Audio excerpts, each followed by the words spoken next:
Hello everyone, welcome to IAS Chakra. आज से हम अपनी नई जर्नी स्टार्ट करेंगे और इस नई जर्नी का नाम है महायुद्ध सीरीज़। वाई महायुद्ध सीरीज़? बिकॉज इस महायुद्ध सीरीज़ की एक ख़ास बात है कि ये ऑल ईयर राउंड चलने वाली है और इस महायुद्ध सीरीज़ में हम 250 प्लस लेक्चर को लाने वाले हैं। 250 प्लस लेक्चर्स इसमें अपलोड होंगे और ये टोटल फ्री ऑफ कॉस्ट होगा, क्वालिटी कंटेंट होगा। आप देखिएगा 1 बाय 1 आप जो भी लेक्चर यहाँ पर पढ़ाए जाएंगे उसके सारे PDF अपलोड कर दिए जाएंगे, तो आप डाउनलोड करके खुद देख लीजिएगा। और आपको, अगर आप बिगिनर्स हैं तो थोड़ा सा आपको टर्मिनोलॉजी में दिक्कत होने वाली है, क्योंकि उन टर्मिनोलॉजी को क्लियर करने के लिए आपको बेसिक बुक पढ़ना पड़ेगा। और वो बेसिक बुक क्या है? NCERTs। लेकिन फर्स्ट थिंग फर्स्ट, मैं आपको ये बताऊं कि आपको NCERT में पढ़ने की भी ज़रूरत नहीं है, क्योंकि मैं आपको शो करूंगा इसी वीडियो में कि कितनी सारी NCERT के जो सोर्स हैं वो इसमें इंक्लूड कर दिए गए हैं। इसमें बिगिनर से लेकर एडवांस लेवल तक की है। जो भी आप सब्जेक्ट पढ़ेंगे बिगिनर से एडवांस, और जो करंट अफेयर्स चल रहा है ना, वो आपको करंट अफेयर्स 1.5 ईयर से कवर होगा। मीन्स 17 to 18 मंथ्स का करंट अफेयर्स इस सीरीज़ में इंक्लूड होगा। तो डोंट वरी, आपको कुछ बाहर से करने की ज़रूरत नहीं है, स्पेशली फॉर GS 1 से लेकर GS 5। ठीक है, मतलब GS 1 क्या ले रहे हैं? एससे। ठीक है, बट फर्स्ट थिंग फर्स्ट क्या है कि हमारा जो सब्जेक्ट है वो 1 बाय 1 चलेगा। पहले जो भी सब्जेक्ट यहाँ पर, आज तो हम पढ़ेंगे हिस्ट्री, और हिस्ट्री जब तक ख़त्म नहीं होगी तब तक यहाँ पर वो सीरीज़ चलती जाएगी। तो हिस्ट्री के मेनली एटलीस्ट 50 लेक्चर्स होने वाले हैं, जो कि काफ़ी इंपॉर्टेंट, काफ़ी ब्रॉड होंगे। आपको GS पेपर 1 की हिस्ट्री पार्ट की और even prelims point of view से आपका कुछ नहीं छूटने वाला है। ठीक है, तो ज़्यादा देर न करते हुए I will take 1 orientation lecture. So मैं उसमें सारी चीज़ें आपको डिटेल में बताऊंगा। ठीक है, तो ज़्यादा देरी ना करते हुए चलिए स्टार्ट करते हैं आज की नई जर्नी। आज की नई जर्नी के बट क्या है कि वीडियो को सब्सक्राइब करिए और चैनल को लाइक करिए। मतलब मैं भूल गया, चैनल को सब्सक्राइब करिए, वीडियो को लाइक करिए, और फिर हम स्टार्ट करते हैं अपनी आज की न्यू जर्नी से। और अनटिल एंड अनलेस 1947, मतलब 4.54 बिलियन साल पहले से लेकर 1947 तक। But 1947, why 1947? हमारी आगे भी तो है क्या? पोस्ट इंडिपेंडेंस, उसे कौन पढ़ेगा? हम ही लोग पढ़ेंगे। ठीक है, तो उसको भी आगे डिलीवर करेंगे 1991 तक। But 1991, why 1991? उसके आगे भी तो है। जो हमारा करंट सिनारियो चलता है उसमें करंट अफेयर्स में इंक्लूड करेंगे। ठीक है, तो डोंट वरी, सब कुछ आपका क्लियर होगा। तो चलिए स्टार्ट करते हैं। आज से मैं आपको ले चलता हूं नदिया के पार। प्लीज़ चैनल को सब्सक्राइब करिए और वीडियो को लाइक करिए। तो चलिए स्टार्ट करते हैं अपनी नई जर्नी फ्रॉम 4.54 बिलियन साल पहले से, जब हमारी धरती का एवोल्यूशन हुआ। लेकिन हम क्या पढ़ने वाले हैं? हम अपनी पॉलिटिकल बैकग्राउंड, जो भी एंशिएंट हिस्ट्री में क्या पढ़ेंगे? पॉलिटिकल नहीं, हम केवल पॉलिटिकल किस में पढ़ते हैं? मिडीवल और mostly in the modern period. और हम पढ़ेंगे कल्चरल एंड जो सोशल बैकग्राउंड है वो एंशिएंट टाइम से पढ़ते चले आएंगे। ठीक है, तो ये है beginning of the time, from the beginning of time, मतलब 4.54 बिलियन साल पहले से लेकर अब तक जो हुआ वो हम यहाँ पर पढ़ेंगे। तो सबसे पहले अर्थ का एवोल्यूशन हुआ, और ये अर्थ का एवोल्यूशन जब हम पढ़ेंगे डिवीज़न में, जैसे इपॉक होते हैं। ठीक है, वो बिग बैंग थ्योरी छोड़ दो, वो तो मैं उसमें पढ़ाऊँगा जब हम जियोग्राफी के लेक्चर ले रहे होंगे। और जो अर्थ के एवोल्यूशन है, अर्थ के एवोल्यूशन के बाद जब एंसेस्टर आए, प्राइमेट्स के बाद एंसेस्टर आए, मैं यहाँ पर आपको सॉल्व करूँगा कि कैसे कैसे पढ़ना है। ठीक है, तो वहाँ पर इनवर्टिब्रेट्स, वर्टिब्रेट्स, ये सारे यहाँ पर आए। ठीक है, तो इन्हें हम डिटेल में science and tech, basic science में पढ़ेंगे, not science and tech. Science and tech तो डेवलपमेंट का पार्ट हो गया, ठीक है, लेकिन बेसिक साइंस में मैं आपको पूरा डिटेल में पढ़ाऊंगा। लेकिन मैं आपको ये बता दूं, जब साइंस, बेसिक साइंस पढ़ाऊंगा ना, तो आप कोई भी क्वेश्चन ये नहीं कहोगे कि मैं नहीं कर पाऊंगा, और each and every topic will cover, ठीक है। तो यहाँ से ये एनसीईआरटी के मैं कटआउट लिया हूँ, ठीक है, from the beginning of the time. यहाँ से पहले सेल, जो सेल होते हैं, जैसे डीएनए सेल के अंदर जो चीज़ें होती हैं, माइटोकॉन्ड्रिया, ठीक है, एंडोप्लाज्मिक रेटिकुलम और राइबोसोम, ये सारी चीज़ें, डीएनए, आरएनए, ये सारी चीज़ें हम बेसिक साइंस जब पढ़ेंगे, और साइंस एंड टेक्नोलॉजी का पार्ट भी है, बायो का पार्ट भी है, ठीक है। तो ये सारी चीज़ें मैं वहाँ पर आपको डिटेल में बताऊँगा। उसके बाद बैक्टीरिया, वायरस, कोरल्स जब हम इन्वायरमेंट एंड इकोलॉजी में पढ़ते हैं, देन इंसेक्ट्स, एम्फीबियन, इनकी क्रोनोलॉजी इंपॉर्टेंट है, ठीक है। Nothing important but chronology is important, ठीक है। तो पहले सेल आया, उसके बाद सेल आने के बाद क्या हुआ, गैसेस आई, और गैसों में हमारी ऑक्सीजन पहले नहीं आई, पहले कार्बन डाइऑक्साइड, हाइड्रोजन, हीलियम आई, क्योंकि हमारा जो एवोल्यूशन हुआ किसका, गैसों का, वो वाटर बॉडीज में हुआ, ओशियन में हुआ, क्योंकि ओशियन क्या था, सबसे पहले क्या था, हीट था, हीटअप था, और हीटअप में होने की वजह से यहाँ ऑक्सीजन नहीं पैदा होगी। जब ऑक्सीजन कब पैदा होगी, जब वहाँ पर प्लांट ग्रो करेंगे, जो हमारे अलगल ब्लूम्स, अलगे, फंगाई, ये सारी चीज़ें डेवलप होंगे, इवॉल्व होंगे, ठीक है। उसके बाद स्पॉन्जिस एंड फंगाई आई, तो इनकी क्रोनोलॉजी इंपॉर्टेंट है, ये क्रोनोलॉजी आपको याद रखना पड़ेगा, ठीक है। अब टाइमलाइन इसका क्या याद रखेंगे, तो सबसे पहले हम प्राइमेट्स देखते हैं, अपना एवोल्यूशन ऑफ ह्यूमन बीइंग्स कैसे इवॉल्व हुआ। तो हमारा 16 ऑर्डर होते हैं। सबसे पहले किंगडम में हम पढ़ते हैं 7 to 8 टाइप के किंगडम पढ़ते हैं, उसमें हम पढ़ेंगे जब बेसिक साइंस कर रहे होंगे, ठीक है। तो काफ़ी अच्छे तरीके से मैं आपको बेसिक साइंस पढ़ाऊँगा ताकि आपको कभी भूल ना सके। तो 16 ऑर्डर में एक ऑर्डर है primates, one of 16 orders is primate. और प्राइमेट हम 2 पार्ट में डिवाइड करते हैं, एक प्रोसिमियाई और एक एंथ्रोपॉइड। हमें प्रोसिमियाई में क्या पढ़ना है, जैसे छोटे छोटे जीव होते हैं, टार्सियर्स, लोरिस, लीमर्स, ठीक है, ये 3 जीव होते हैं। और जो एंथ्रोपॉइड, ये हो गया प्रोसिमियाई, ये एंथ्रोपॉइड, ठीक है। एंथ्रोपॉइड हमारा इंपॉर्टेंट है क्योंकि इसी में क्या आता है, प्राइमेट्स। अब ये प्राइमेट क्या है, सर्केपिथेकोइडिया, होमिनोइडिया, ठीक है, सिबॉइडिया, ये सारी चीज़ें हैं। उसमें क्या है, जैसे old world monkey, new world monkeys, ठीक है। अब जो होमिनोइडिया हैं उसमें 3 टाइप के जो हमारे प्राइमेट्स हैं, एप जो 3 तरीके के प्राइमेट्स हैं, कौन कौन से, एक है हमारे चिम्प, गोरिल्ला, ओरांगुटन, ठीक है। और दूसरे हो जाते हैं, उसमें भी डिवीजन हो जाता है, तब उसमें हमारा एक ह्यूमन बीइंग आता है, एप्स आते हैं और ह्यूमंस आते हैं, ठीक है। और उनके एंसेस्टर जो होंगे वो फिर यहाँ से हम पढ़ेंगे ऑस्ट्रेलोपिथेकस से। ऑस्ट्रेलोपिथेकस हमारा एंसेस्टर, ये कहते हैं कि एंसेस्टर जो हमारा है वो ऑस्ट्रेलोपिथेकस से स्टार्ट है। उसके बाद ऑस्ट्रेलोपिथेकस में होमो हैबिलिस आता है, होमो हैबिलिस के बाद होमो इरेक्टस, देन एक्सटिंक्शन होता है ऑस्ट्रेलोपिथेकस का, देन उसके बाद होमो निएंडरथालेंसिस, इसके बाद डोमिनेंस किसका रहा, vice man, that is Homo sapiens sapiens. तो ये क्रोनोलॉजी आपकी इंपॉर्टेंट है, इन्हें याद रखना, ओके। उसके बाद हम चलते हैं अपनी नई जर्नी, जो हम कहते हैं कि जो आइस एज था, प्लेस्टोसीन पीरियड, ठीक है। एक तो हमारा जो होलोसीन पीरियड, ये करंट में जो चल रहा है, इसके पहले था प्लेस्टोसीन पीरियड।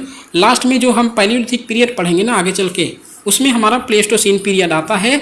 और प्लेस्टोसीन पीरियड से जो लेट प्लेस्टोसीन पीरियड है, उसमें होता है क्या, आइस एज। आइस एज में क्या होगा, जंगल नहीं होंगे, जंगल नहीं होंगे तो क्या होंगे, यहाँ पर बिल्कुल खुला होगा, ठीक है, स्नोफॉल होगा। जो हमारा निएंडरथाल मैन रहता था कहाँ, यूरोप में, तो यूरोप में निएंडरथाल कहाँ रहता था, आइस में रहता था। उसके बाद जब यहाँ पर आइस एज धीरे धीरे करके मेल्ट होने लगी आइस, तो उसके बाद इवॉल्व, फिर धीरे धीरे डिक्लाइन हो गया, क्योंकि ये जो निएंडरथाल मैन है, ये इन्वायरमेंट में, उस इन्वायरमेंट को सर्वाइव नहीं कर सका, अल्टीमेटली ही वॉज डेड। और उसके मतलब पैरेलल कौन था, vice man, Homo sapiens. Homo sapiens धीरे धीरे करके ये पूरी अर्थ को कैप्चर कर लिया, ठीक है। और यहाँ से नेक्स्ट पढ़ते हैं हम आइस एज के बाद से जो हमारा स्टार्ट होता है एवोल्यूशन ऑफ कल्चर। कल्चर तो हमारा जब 3 लाख साल पहले से ह्यूमन बीइंग आया वहाँ से पढ़ते हैं, ठीक है। लेकिन ये डिवीज़न करते हैं, इसमें कैसे पढ़ना हमें, तो ये डिवीज़न है हिस्ट्री का, ना कि हिस्ट्री का डिवाइड नहीं कर सकते, बट हम एक जनरल वे में पढ़ते हैं कि हिस्ट्री ऐसे पढ़ी जा सकती है, ठीक है। अब ये टाइमलाइन क्यों इम्पॉर्टेंट है, क्योंकि यहाँ से स्टार्ट होती है सब सहारन अफ्रीका 5 to 1 मिलियन जर्नी होती है। यहाँ से सारे प्राइमेट्स सारे एप्स और इंसेस्टर्स ऑफ ह्यूमन बींग्स यहाँ से स्टार्ट होते हैं। जैसे सबसे पहले ये देखा जाता है, सबसे पहले यहाँ पढ़ते हैं कि अफ्रीकन कॉन्टिनेंट है। यहाँ से जब ऑस्ट्रेलोपिथेकस यहाँ से निकलता है, ठीक है। और ये सारे कॉन्टिनेंट में कहते हैं ना कि Africa is the cradle of the world, मतलब कि यहीं से ह्यूमन बींग्स की उत्पत्ति हुई, इवोल्यूशन हुआ, और यहीं से वो माइग्रेट करके सारे कॉन्टिनेंट में अर्थ के चारों तरफ जाने की कोशिश किया। थ्रू क्या, लैंड से नहीं, लैंड के थ्रू नहीं, वो गया किसमें, वाटर के थ्रू, ओशियन के थ्रू, ठीक है। क्योंकि जब ओशियन बहुत ज़्यादा सैलो वाटर बॉडीज़ थी, यहाँ से वो तैर के चला जाता था किसी अदर कॉन्टिनेंट में, ठीक है। तो ये आपके लिए इतना सफिशिएंट था। और यहाँ पर धीरे धीरे करके हमारा फिर आता है स्टोन एज, ठीक है। ये यहाँ पर एवोल्यूशन ऑफ अर्ली ह्यूमंस, ये क्रोनोलॉजी आप याद कर लेना, फेजेज ऑफ एवोल्यूशन। लाइक ये है एप, पहले एप पे, देन ऑस्ट्रेलोपिथेकस, होमो हैबिलिस, होमो इरेक्टस, होमो निएंडरथैलेंसिस, मॉडर्न मैन और हंटर गैदरर। फिर उसके बाद स्टोन एज स्टार्ट होता है। Stone age places of evolution हम देखेंगे सारे प्लेसेस को। सोशल एस्पेक्ट्स जैसे फूड और shelter, economic aspect farming, trade, domestication. Farming कहाँ होती है, जब हम नियोलिथिक पीरियड पढ़ते हैं तब वहाँ फार्मिंग स्टार्ट हो जाती है। डोमेस्टिकेशन ऑफ एनिमल्स, जैसे मेसोलिथिक पीरियड में डोमेस्टिकेशन ऑफ एनिमल्स स्टार्ट होता है। ट्रेड कहाँ स्टार्ट होता है, क्या ट्रेड जब सरप्लस होगा तभी तो स्टार्ट करेंगे, है ना, बिना सरप्लस के हम ट्रेड नहीं कर सकते। तो ट्रेड जब यहाँ पर आया, इंडस वैली सिविलाइजेशन और इंडस सरस्वती सिविलाइजेशन पढ़ते हैं जो करंट एनसीईआरटी में गिवन है। उसके बाद कल्चरल एस्पेक्ट पढ़ते हैं। पेंटिंग्स का हमें जो फर्स्ट इवॉल्व देखने को मिलता है वो मिलता है मेसोलिथिक पीरियड में, जब देखते हैं भीमबेटका, ठीक है। भीमबेटका हमारी आर्कियोलॉजिकल साइट है और ये यूनेस्को का एक साइट भी, यूनेस्को का पार्ट है। स्टोन टूल्स हम देखते हैं कि पैलियोलिथिक पीरियड में बहुत सारे स्टोन टूल्स का यूज़ किए जाते थे हंटिंग गैदरिंग के लिए, ठीक है। फेजेज ऑफ स्टोन एज, अब ये सोर्सेस हैं। सोर्सेस कहाँ से लेंगे, फॉसिल्स, स्टोन टूल्स, बोन्स, ठीक है। उसके बाद प्रेजेंट डे हंटर गैदरर, कैसे कैसे यहाँ पर इनका इवोल्यूशन हुआ, कैसे कैसे सिविलाइजेशन आगे बढ़ी, तो सारी चीज़ यहाँ पर देखेंगे। और उसके बाद जब हम हड़प्पन सिविलाइजेशन के बाद पढ़ेंगे, इसके बाद से ये आएगा chalcolithic period, then iron age. Mahajanapadas age में हम यहीं पर पढ़ते हैं बुद्धिज़्म और जैनिज़्म का एवोल्यूशन होता है, ठीक है। वैदिक और लेटर वैदिक पीरियड ये सारी चीज़ पढ़ेंगे। और क्राइस्ट, बिफोर क्राइस्ट जो कहते हैं एनो डोमिनी, एडी को क्या कहते हैं, एनो डोमिनी, लेकिन अब लिखा जाने लगा कॉमन एरा, ठीक है। बीसी को बिफोर क्राइस्ट लिखते हैं क्योंकि क्राइस्ट का मतलब क्या है, इधर जाने में जब 1 BC जाते हैं तो पीछे की तरफ जाते हैं जब BC लिखते हैं, ठीक है। लेकिन आगे की तरफ जब जाते हैं तो AD लिखते हैं। अब BCE को लिखते हैं BCE, मतलब बिफोर कॉमन एरा, ठीक है। तो हम ये प्रेजेंट में है 2025 में, और अनटिल जब फ्यूचर की हम बात करेंगे तो हम इसको भी क्लियर करते चलेंगे हम अपने करंट अफेयर्स में। मीनिंग ऑफ प्री हिस्ट्री, अब प्री हिस्ट्री का क्या मतलब हुआ, जो हम कुछ चीज़ जानते ना हो और हमें जो हमारा राइटिंग सिस्टम के पहले का पीरियड है उसे प्री हिस्ट्री बोलते हैं, ठीक है। इसे कितने पार्ट में डिवाइड करें, 3 पार्ट में, Palaeolithic, Mesolithic and Neolithic period. Chalcolithic कहीं कहीं मिलते हैं क्योंकि टाइम पीरियड से हम मेजर करते हैं कि टाइम पीरियड जहाँ जहाँ चल रहा होगा वो उसे प्री हिस्ट्री बोलते हैं, क्योंकि उसका रिटन रिकॉर्ड हमें अवेलेबल नहीं है। देखो हिस्ट्री को हम 3 पार्ट में लिखते हैं, 3 पार्ट में पढ़ते हैं। एक तो हो गई हमारी प्री हिस्ट्री, ठीक है। एक हो गई हमारी प्रोटो हिस्ट्री और एक सिंपल हमारी हिस्ट्री हो गई। प्री हिस्ट्री का मतलब जो हमारे रिटन रिकॉर्ड अवेलेबल ना हो। Protohistory written record available हो बट हम यहाँ पर उसे डिसाइफर ना कर पाएँ, उसे पढ़ ना पाएँ। जैसे अभी स्टालिन साहब जैसे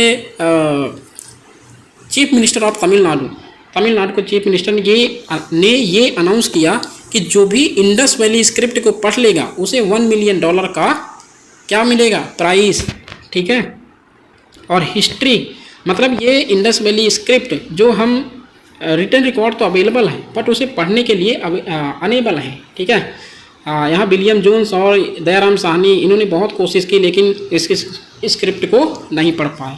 हिस्ट्री सिंपल जिसमें कि रिटन रिकॉर्ड अवेलेबल हो और जिसमें हम एबल हैं उसके राइट और जो रीड करने के, ठीक है, समझते हैं उस स्क्रिप्ट को। नेक्स्ट है हमारा major sources of prehistory. अब ये सोर्सेस हैं, देखो ये भी एनसीईआरटी का कटआउट है, इसलिए मैं कहता हूँ कि सारी एनसीईआरटी की चीज़ें आपको यहाँ मिल जाएंगी, ठीक है। तो एक हमारी लिटरेरी सोर्सेस है, काफ़ी इंपॉर्टेंट है, artistic, archaeological and oral sources.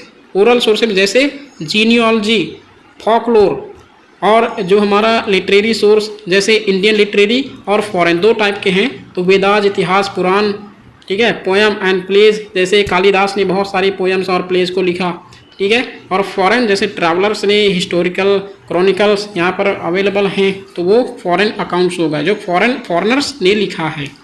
Artistic जैसे मेगस ने लिखा था इंडिका को, ठीक है। Artistic sources like paintings, sculptures, panels, ये सारी चीज़ें हैं। और जो हमारी आर्कियोलॉजिकल हैं वो structures, excavations like monuments, mounds, these are the structural sources and excavations. For example human, animal and plant remains, tools, weapons, figurines and ornaments, pottery and toys, habitations and burials. तो ये सारी चीज़ें हमें excavation के through मिली हैं। Archaeological sources, अब यहाँ पर सोर्सेस को डिटेल में पढ़ते हैं, ठीक है। और नेक्स्ट हमारा जो फेज होगा वो होगा पैलियोलिथिक स्टोन एज से लेकर फिर अनटिल द 1947 तक। आर्कियोलॉजिकल सोर्सेस को देखते हैं कि primary sources for pre history. अब ये स्टोन टूल्स जैसे कि hand axe, cleavers, microlith, sales, अतिरंपक, देखो ये साइट्स हैं, अल्टीमेटली साइट्स ही इंपॉर्टेंट हैं क्योंकि यूपीएससी प्रीलिम्स की बात करें तो यूपीएससी में प्रीलिम्स में वो पूछता है साइट्स। जैसे अभी 2024 में भी काफ़ी इंपॉर्टेंट साइट्स पूछा था और बहुत इजी है उन्हें आंसर करने के लिए, ठीक है। जैसे अतिरंपक्कम तमिलनाडु में, भीमबेटका मध्य प्रदेश, हुंसगी बैजबाल ये कर्नाटका में है। और किस लिए रेलिवेंट में है, टेक्नोलॉजी और सब्सिस्टेंस इकोनॉमी मिलती है यहाँ पर, ठीक है। सब्सिस्टेंस मतलब बेस्ड इकोनॉमी जो पूरी तरीके से एक ही हंटिंग गैदरिंग पर डिपेंड करते थे। Bone antler tools, pottery, metals, habitation sites, fossils, rock paintings, ठीक है। तो ये साइट्स याद कर लेना। जैसे बोन एंटलर टूल्स कहाँ मिले हैं, बेलान वैली यूपी में है, सराय नाहर राय यूपी में है। फिशिंग और हंटिंग के लिए रेलिवेंट है, फिशिंग और हंटिंग सबसे पहले यही की गई थी। आहर बनास कल्चर ये राजस्थान, चिरांद बिहार, स्टोरेज और सेडेंट्री लाइफ के लिए इम्पॉर्टेंट है, यहाँ फाइंड मतलब मिली थी। मेटल्स में Ganeshwar, Jodhpura, beginning of metallurgy. Habitation site के लिए भीमबेटका रॉक शेल्टर्स और आदमगढ़ दोनों कहाँ की साइट है, एमपी की। सेटलमेंट पैटर्न के लिए, सेटलमेंट के लिए काफ़ी इंपॉर्टेंट है, ठीक है, क्योंकि वहाँ पर रॉक पेंटिंग और भीमबेटका केव भी मिलती है, तो वहाँ सेटलमेंट के लिए इम्पॉर्टेंट है। फॉसिल्स के लिए नर्मदा मैन जैसे हम पढ़ते हैं अभी पढ़े थे कि शिवालिक हिल और नर्मदा मैन जो होमो इरेक्टस है, होमो इरेक्टस नर्मदाएंसिस बोलते हैं उसे, होमो इरेक्टस नर्मदा मैन। और इसे अरुण सुनकिया ने हथनोरा नाम के एक विलेज में ढूंढा था, ठीक है। शिवालिक हिल में हम पढ़ते हैं 3 एप को, मीन्स 2 एप को, नॉट 3 एप बस, बट 2 एप को पढ़ते हैं। एक हो गया हमारा रामापिथेकस, एक हो गया शिवापिथेकस। रामापिथेकस हमारी फीमेल थी और शिवापिथेकस मेल था, ठीक है। तो इन दोनों के नाम पर ये कहते हैं कि जो हमारे जो रामायणा में राम है उन्हीं के नाम पर ये नाम रखा गया था, ओके। रॉक पेंटिंग्स में भीमबेटका कुपगल्लू तेलंगाना में, ये कुपगल्लू याद रखना क्योंकि ये पूछा जा सकता है। कुपगल्लू कहाँ पर है, तेलंगाना में, ये कर्नाटक की साइट नहीं है, याद रखना, ठीक है। ऐसे ऐसे पॉइंट भूल जाते हैं। सोशल लाइफ और रिचुअल्स। मटेरियल रिमेन्स की बात करते हैं तो मटेरियल रिमेन्स जैसे stone tools, hand axes, cleavers, scrapers, microliths found at Attirampakkam Tamil Nadu, Bhimbetka, Hunsgi, बैचकाल, ठीक है, baseball, bone antler tools, needles, harpoons. Pottery appears in neolithic and chalcolithic phases. Ahar Banas culture जो चालकोलिथिक की साइट है, कल्चर ये कल्चर है चालकोलिथिक पीरियड का। Metals, copper artifacts, chalcolithic sites like Ganeshwar, Jodhpura. तो ये साइट्स काफ़ी इंपॉर्टेंट साइट्स को याद रखना। हैबिटेशन साइट की बात करें तो हैबिटेशन साइट्स अभी पढ़े जैसे भीमबेटका, ठीक है, बेलान वैली, डिडवाना, राजस्थान। डिडवाना को अभी मतलब 2024 में ही पूछा था और 2023 में भी आया था लेक के फॉर्म में, तो लेक भी है ये Didwana. Kitchen middens, shell heaps in coastal sites indicating diet. तो सेल हीप्स जैसे यहाँ पर सेल से बनी हुई चीज़ें होती हैं तो वो रिमेन्स मिले हैं। फॉसिल्स और ह्यूमन रिमेन्स कहाँ मिले हैं? ये मिले हैं early hominins from Shivalik hills, वही जो रामापिथेकस शिवापिथेकस हैं। नर्मदा वैली, नर्मदा मैन से मिले हैं, ठीक है, नर्मदा मैन के जो कुछ यहाँ पार्ट मिले हैं, ठीक है, जैसे उसके एंकल बोन मिली है। Animal fossil for reconstructing the environment. Rock art and cave paintings. Paintings कहाँ पर मिलती है? भीमबेटका, आदमगढ़ और कुपगल्लू। कुपगल्लू कहाँ पर है? तेलंगाना में। Depict hunting scene, social life, ritual, source of cultural and aesthetic understanding. Geological sources पढ़ते हैं तो जियोलॉजिकल सोर्सेस में ये स्ट्रैटिग्राफी। अब स्ट्रैटिग्राफी क्या है? Layer by layer study of soil deposits, ठीक है, ऐसे ऐसे लेयर बनी हुई होती हैं, चाहे वो सॉइल की हो, चाहे वो ट्री की हो, किसी भी चीज़ की हो, उसकी स्टडी करते हैं बाय स्ट्रैटिफिकेशन के थ्रू। पैलियोंटोलॉजी इसे पढ़ते हैं जब हम स्टडी करते हैं फॉसिल्स के, जब ये मरे हुए जो जीव होते हैं ना, डेड जीव, डेड एनिमल और प्लांट, उनके फॉसिल्स को स्टडी करते हैं, उसे पैलियोंटोलॉजी बोलते हैं। Reconstruct climate, flora and fauna. Palaeobotany ये पढ़ते हैं प्लांट रिमेन्स को, ठीक है, स्टडी पढ़ते हैं, प्लांट के रिमेन्स की स्टडी करते हैं। Indicate agriculture onset. Palaeoclimatology, अब क्लाइमेट के फॉर्म में क्लाइमेट के जो भी स्टडी होती है वो जैसे changes in ice sheets, river terraces, loess deposits, ये सारी चीज़ें पढ़ते हैं। ये मैं यहाँ NCERT 6 क्लास की एक कटआउट लिया हूँ, जैसे कि यहाँ पर डेफिनेशन लिखी है। जियोलॉजिस्ट कौन होते हैं? फिजिकल फीचर्स, अर्थ के फिजिकल फीचर्स को जो स्टडी करते हैं, like soil, stone, hills, mountains, river, seas, ocean and other such parts of the earth. Palaeontologist वही जो रिमेन्स ऑफ प्लांट्स, एनिमल और ह्यूमन की स्टडी करते हैं, पैलियोंटोलॉजिस्ट कहते हैं। एंथ्रोपोलॉजिस्ट जो ह्यूमन सोसाइटी और कल्चर को स्टडी करते हैं उन्हें बोलते हैं एंथ्रोपोलॉजिस्ट, ठीक है। आर्कियोलॉजिस्ट कौन होते हैं? जो मतलब पास्ट के जो रिमेन्स होते हैं उन्हें डिगिंग करके उन्हें मतलब अनअर्थ करके स्टडी की जाती है, जैसे पीपल के, प्लांट की और एनिमल्स की, उनको जो रिमेन्स होते हैं उन्हें स्टडी करते हैं। नेक्स्ट है हमारा आर्कियोलॉजिकल सोर्सेस। कंपैरेटिव आर्कियोलॉजिकल हमारे दो टाइप के होते हैं। एक होता है हमारा रिलेटिव डेटिंग, जैसे हम साइंटिफिक डेटिंग मेथड की बात करते हैं ना, ये आर्कियोलॉजिकल रिमेन्स हैं। और सॉरी, ये तो एंथ्रोपोलॉजिकल सोर्सेस हैं, है ना, तो इसमें वही स्टडी करते हैं। अभी हमें देखे कि ह्यूमन के कल्चर और सोसाइटीज़ को स्टडी करते हैं, ठीक है। तो ये हमें हेल्प करती है reconstructing social organisation, economy and rituals को। Ethnographic analogy, studying present day hunter gatherers, Andamanese, Santhal, ये ट्राइब्स हैं, ट्राइब्स की स्टडी करते हैं। एथनोग्राफिक, एथनो मीन्स जो हमारी कल्चरल लैंग्वेज है, जो हमारी एथनिक लैंग्वेज होती है, लैंग्वेज की स्टडी करते हैं, ठीक है, अमंग द ट्राइब्स। कासन can not be applied blindly due to cultural evolution, ठीक है। साइंटिफिक डेटिंग मेथड, दो मेथड होते हैं, इनके थ्रू हम स्टडी करते हैं। स्टैटिग्राफी, टाइपोलॉजी, रिलेटिव डेटिंग और एब्सोल्यूट डेटिंग, ठीक है। जैसे एब्सोल्यूट डेटिंग में जैसे carbon dating, radio carbon dating होती है, ये अप टू 50,000 ईयर्स तक हम स्टडी कर सकते हैं। Potassium argon dating for millions of years, ये काफ़ी लॉन्ग टर्म तक ये हम स्टडी कर सकते हैं, बहुत मिलियन साल पहले की भी स्टडी कर सकते हैं चीज़ों को। थर्मोलुमिनेसेंस, अब ये थर्मोलुमिनेसेंस के कंटेक्स्ट में बहुत सारे क्वेश्चन आते हैं कि थर्मोलुमिनेसेंस कौन सा प्लांट और एनिमल थर्मोलुमिनेसेंस करते हैं, जैसे पोट्री और बंट स्टोन ये पढ़ते हैं। डेंड्रोक्रोनोलॉजी, ट्री रिंग्स, डेंड्रोक्रोनोलॉजी को ट्री रिंग्स के थ्रू पढ़ते हैं, हम स्टडी करते हैं।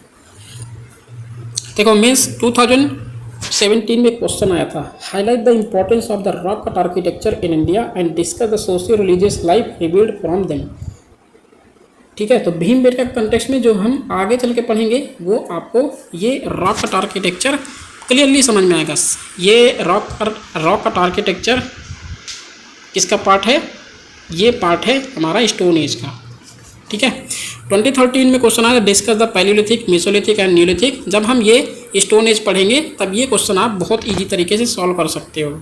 हिस्ट्री ऑप्शनल का क्वेश्चन है, sources of pre history, pre historic cultures, तो आप इजीली ये सारी चीज़ें लिख सकते हो। ठीक है, प्री हिस्टोरिक सोर्सेज की, जैसे आर्कियोलॉजिकल सोर्सेज ना, लिटरेरी सोर्सेज, लिटरेरी में दो टाइप के, एक फॉरेनर और एक इंडिजिनस, और मैक्सिमम मोर नंबर ऑफ जो सोर्सेज अभी जस्ट रीड किए हैं।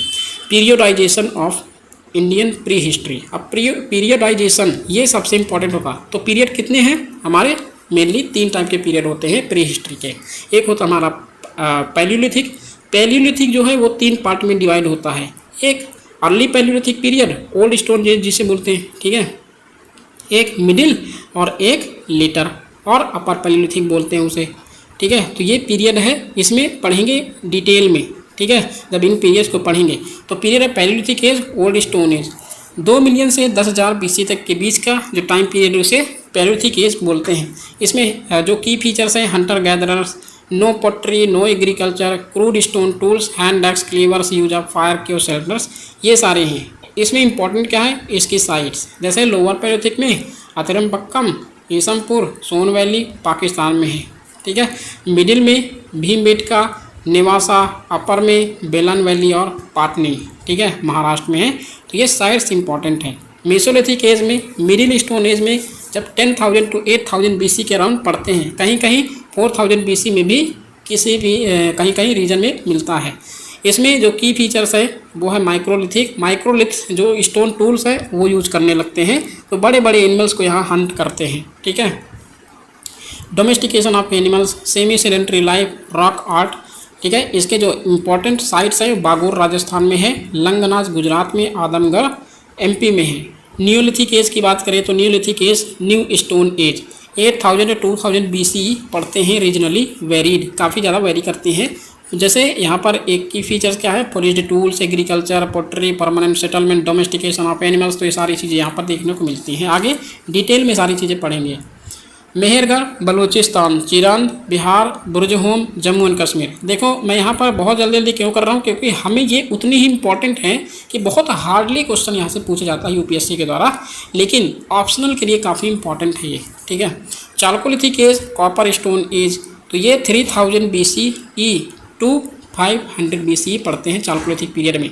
इसमें इन्वेंशन होता है use of copper with stone tools, painted pottery और विलेज फार्मिंग। आहर बनास राजस्थान, मलवा कल्चर साइट्स, जॉर्वे महाराष्ट्र और काथा। ये कल्चर बहुत इंपॉर्टेंट है, कल्चर UPSC ने पास्ट ईयर में पूछ भी रखा है। आयरन एज को पढ़ते हैं, ड्यू टू आयरन एज, फिर आगे चल के महाजनपदास के बारे में पढ़ने को मिलेगा। ये सारी चीज़ें आयरन एज के कंटेक्स्ट में देखने को मिलती हैं। आफ्टर 1000 BC में के अराउंड देखने को मिलता है, जब यहाँ पर लेटर वैदिक फेज होता है तभी आयरन का इन्वेंशन होता है। की फीचर्स, आयरन टूल्स, अर्बनाइजेशन, वैदिक पीरियड बिगिंस।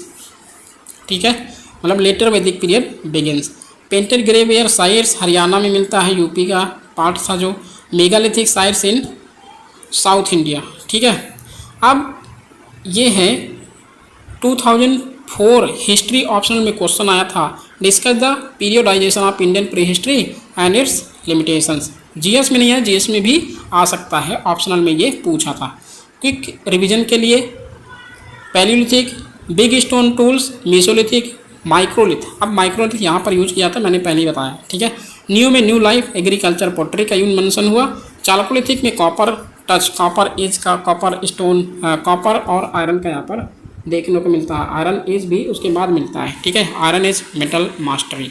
तो ये यहाँ पर हिंट है, ये चीज़ें आप यहाँ पर देख सकते हो। नेक्स्ट लेक्चर हमारा डिटेल में होगा स्टोन एज से। अब हमारी यहाँ पर नई जर्नी स्टार्ट होगी, जो कि बहुत इंपॉर्टेंट है, और ये चैप्टर उतना ही इंपॉर्टेंट है जितना कि आप पूरे बुक को पढ़ते हैं। ठीक है, क्योंकि हमारे यहाँ हिस्ट्री, अब जो एक्चुअल हिस्ट्री है यहाँ से स्टार्ट होती है, ओल्ड स्टोन एज, जो स्टोन एज होती है। ठीक है, यहाँ तो ये ओवरव्यू था जो कि आपको ऊपर ऊपर बताना था, और डीप में ज़्यादा नहीं जाना, डीप हमारी यहाँ नीड नहीं था।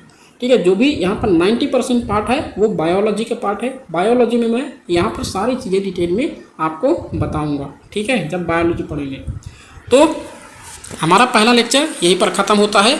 मिलते हैं नेक्स्ट लेक्चर में। देखो, अगर आप इन वीडियो को सर्कुलेट करते हो, ठीक है, तो मुझे उतना ही मोटिवेशन आएगा और मैं मेरी पढ़ाने की जो एफिशिएंसी है और ज़्यादा बढ़ जाएगी। इस लेक्चर का एक्सपीरियंस क्या हुआ आपको? क्या इजी लगा या फिर टफ लगा? आगे चल के हम अपनी नई जर्नी स्टार्ट करेंगे हिस्ट्री की। ये एक ओवरव्यू था, ठीक है। तो आपको टफ लगा या फिर इजी लगा? आई होप इजी ही लगा होगा, क्योंकि इतना चीज़ें पढ़ने की ज़रूरत नहीं थी, ठीक है। तो अपना जो ओपिनियन है, अपना एक्सपीरियंस है, वो प्लीज़ कमेंट बॉक्स में ज़रूर बताइएगा, ठीक है। चलिए मिलते हैं नेक्स्ट लेक्चर में। Thank you for watching. Have a great day.